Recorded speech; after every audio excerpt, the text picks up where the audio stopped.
Valtsika on Unionikatu 37. Mutta mitä on Unionikatu 35? U35 eli Kliksi on saanut nimensä siellä sijainneen vanhan kahviautomaatin mukaan. Nykyään Kliksillä on tilaa tutkijoille, opetukselle, mutta myös hengailutila opiskelijoille.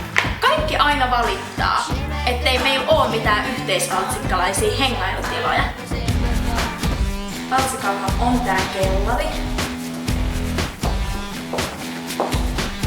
Mut tänne mahtuu joku 8 tyyppiä, eikä tää saa edes puhua.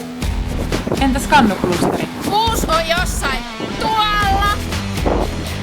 Mut Kliksi on tässä! Kaisassa ei voi oikein hengata, kun siellä on niin paljon kaikkia muitakin. Aika paljon humanisteja ja oikkareita.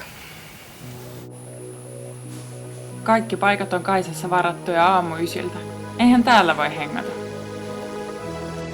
Mitä sitten Kliksillä voisi tehdä? Anteeksi, vois mä istua tähän? Totta kai, sä oot Valtsikasta. Kliksillä valtsikalaiset voivat hengailla keskenään, tulla hakemaan kahvia tai lukea kirjoja.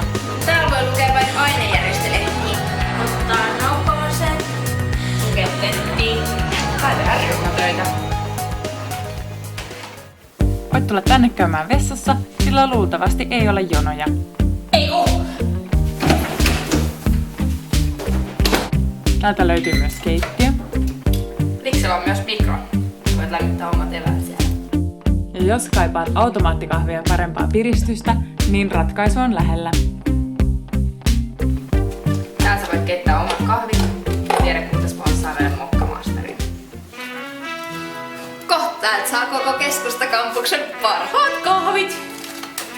Kliksi on paikka sosiaalisemmalle opiskelulle. Eli paremmalle opiskeluelämälle.